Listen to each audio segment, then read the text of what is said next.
Ils furent de retour de l'exploration du pays au bout de 40 jours. À leur arrivée, ils se rendirent auprès de Moïse et d'Aaron et de toute l'assemblée des enfants d'Israël à Kadesh, dans le désert de Paran. Ils firent un rapport ainsi qu'à toute l'assemblée et ils montrèrent les fruits du pays. Voici ce qu'ils racontèrent à Moïse. Nous sommes allés dans le pays où tu nous as envoyés. À la vérité, c'est un pays où coule le lait et le miel, et en voici les fruits. Mais le peuple qui habite ce pays est puissant, les villes sont fortifiées, très grandes. Nous y avons vu des enfants d'Anak. Les Amalécites habitent la contrée du Midi, les Essiens, les Jébusiens, les Amoréens habitent la montagne, et les Cananéens habitent près de la mer et le long du Jourdain. Caleb fit taire le peuple qui murmurait contre Moïse. Il dit : montons, emparons-nous du pays, nous y serons vainqueurs. Mais les hommes qui étaient allés avec lui dirent : nous ne pouvons pas monter contre ce peuple, car il est plus fort que nous. Et ils décrièrent devant les enfants d'Israël le pays qu'ils avaient exploré. Ils dirent : le pays que nous avons parcouru pour l'explorer est un pays qui dévore ses habitants. Tous ceux que nous y avons vus sont des hommes de haute taille, et nous y avons vu les géants, enfants d'Anak, de la race des géants. Nous étions à nos yeux et aux leurs comme des sauterelles. Toute l'assemblée éleva la voix et poussa des cris, et le peuple pleura pendant la nuit. Tous les enfants d'Israël murmurèrent contre Moïse et Aaron, et toute l'assemblée leur dit : que ne sommes-nous morts dans le pays d'Égypte, ou que nous sommes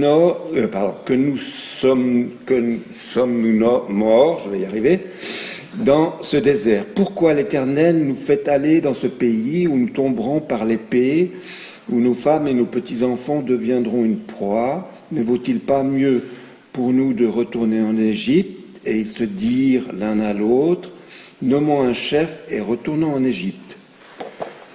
Moïse et Aaron tombèrent sur leur visage en présence de toute l'assemblée réunie des enfants d'Israël. Et parmi ceux qui avaient exploré le pays, Josué, fils de Nun, et Caleb, fils de Yéphuné, déchirèrent leurs vêtements et parlèrent à toute l'assemblée des enfants d'Israël. Le pays que nous avons parcouru pour l'explorer est un pays très bon, excellent. Si l'Éternel nous est favorable, il nous mènera dans ce pays et nous le donnera. C'est un pays où coule le lait et le miel. Seulement ne soyez point rebelles contre l'Éternel et ne craignez point les gens de ce pays, car ils vous serviront de pâture, ils n'ont plus d'ombrage pour les couvrir. L'Éternel est avec nous, ne les craignez point. Toute l'assemblée parlait de les lapider lorsque la gloire de l'Éternel apparut sur la tente d'assignation devant tous les enfants d'Israël.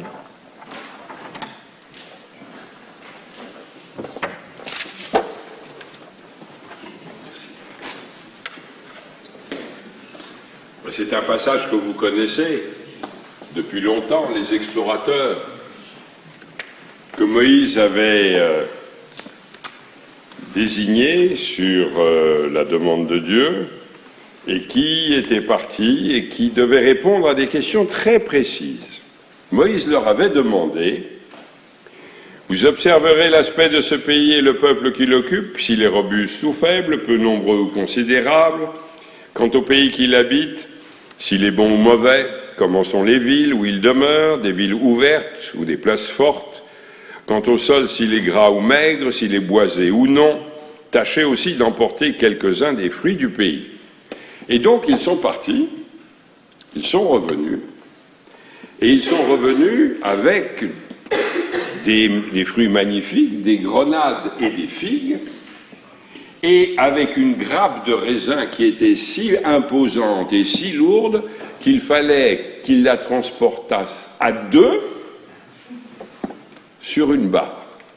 Donc, les questions étaient, en tout cas en ce qui concernait la qualité du sol et la qualité de la production agricole, la réponse était claire.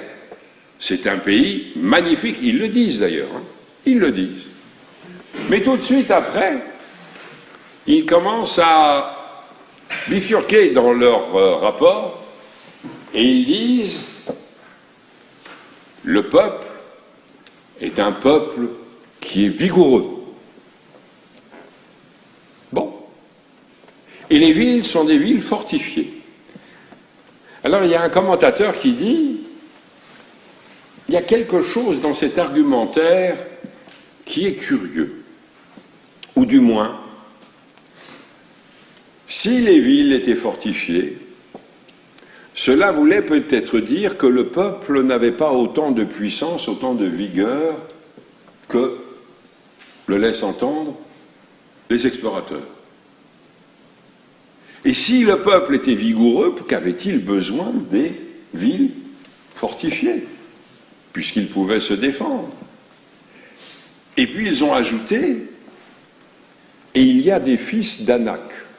Alors quand on regarde une concordance, on s'aperçoit que ce mot Anak, ce terme d'une population qui serait des géants, ou du moins des hommes plus grands que les autres, enfin il y en a certains dans notre synagogue qui sont grands, hein, mais des hommes qui pouvaient imposer et impressionner par leur corpulence et peut-être par leur façon de marcher contre vous. C'est la seule fois, et dans le Deutéronome, où on parle des fils d'Anak. Mais dans l'imaginaire juif, quand on a lu les textes de la Torah, on se rend compte que c'était une population qui était effectivement une population qui devait être extrêmement robuste. C'était des hommes vigoureux, et c'était des hommes très certainement qui avaient une volonté guerrière et une capacité guerrière hors du commun.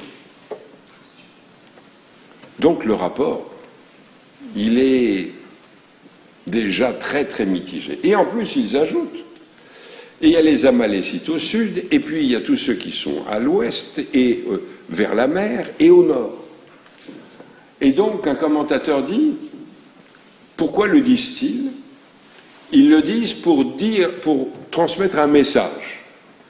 C'est si cette population est véritablement une population d'abord vigoureuse et que les villes sont des villes fortifiées, donc imprenables parce qu'elles sont fortifiées, et même s'il y avait une brèche, la population à l'intérieur va se défendre de façon féroce, mais en plus on ne peut même pas les contourner, on ne peut même pas les prendre par surprise d'une autre façon.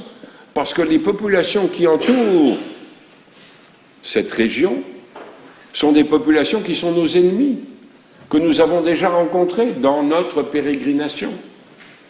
Et là, comme vous l'avez entendu, ils disent « N'aurait-il pas été mieux que nous soyons encore en Égypte? Ou que nous soyons morts dans le désert? Ça faisait 2 ans qu'il y était. Plutôt que de mourir au combat, et que nos femmes et nos enfants soient faits prisonniers. » Il y a un terme dans le discours des explorateurs. Dans la première partie, ils disent « Le pays est riche, le sol est un sol qui fait pousser cette végétation de façon extraordinaire, les fruits sont ceux que vous voyez, et il y a une virgule, il y a un nouveau verset qui commence par Ephes. Ephes, en hébreu, c'est 0. Comme si les explorateurs disaient « Le pays est magnifique, mais c'est nul. Parce que pouvons-nous faire de ce pays? Nous ne pouvons pas nous imaginer combattre les Cananéens, parce qu'ils sont vigoureux, et en plus il y a des géants parmi eux. Nous ne pouvons pas attaquer leur ville parce qu'on n'a pas les moyens militaires pour attaquer des forteresses. Et puis, il y a parmi eux des géants. Ephes, 0. C'est nul. Quelquefois, lorsque nous pensons à une éventualité, à quelque chose que l'on pourrait faire, on se dit d'abord quels sont les points positifs. Et puis si dans le fond on n'a pas tellement envie d'y aller, on n'a pas tellement envie d'accomplir, eh bien on va trouver tous les arguments négatifs pour ne rien faire. Et tout ceci va tourner autour de ce terme en hébreu, efes, zéro, c'est nul. Et dans le fond, le texte aurait pu être exprimé différemment. On aurait pu avoir « le pays est magnifique, mais, aval, la population est trop puissante, les villes sont trop fortifiées, et puis il y a des guerriers, les Anakim, qui sont là. Mais nous allons, comme dit Caleb, nous pourrions aller et peut-être conquérir le pays. Mais le fait qu'il utilise ce terme, zéro, nul, abolit tout à fait la première partie de leur discours. Et dans le fond, on peut comprendre le peuple d'Israël qui se dit, c'est vrai, c'est le paradis. Là, dans ce pays, coule le lait et le miel. Mais nous sommes incapables de nous imaginer pouvoir, même de nous imaginer pouvoir monter. Parce que tout ceci est égal à zéro. Tout ceci est comme dans notre esprit nul et non avenu. La leçon de ceci, c'est que dans le fond, le peuple d'Israël va rester 38 années supplémentaires dans le désert. C'est-à-dire que lorsque l'on connaît les avantages, mais que l'on est submergé par les inconvénients, et qu'on dit, dans le fond, quand on fait la comparaison entre les avantages et les inconvénients, on se dit, le total est zéro. Eh bien, c'est comme pour les explorateurs. L'histoire s'arrête. Il va falloir, pour tous ceux qui vivaient à cette époque, vivre jusqu'à ne plus vivre, c'est-à-dire ne pas voir ce que l'on a considéré comme étant zéro.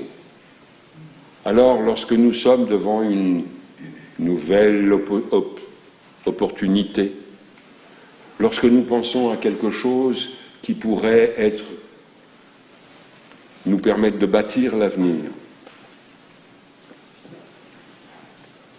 pensons à ce qui est positif, mais surtout, n'annihilons pas cela en disant que c'est zéro, que c'est nul, parce qu'à ce moment-là, tout ce qui a été fait jusque-là ne sert plus à rien, et l'histoire s'arrête. Poursuivez votre histoire et ne mettez jamais, par rapport à tout ce que vous savez, une égalité avec zéro, parce que c'est nul.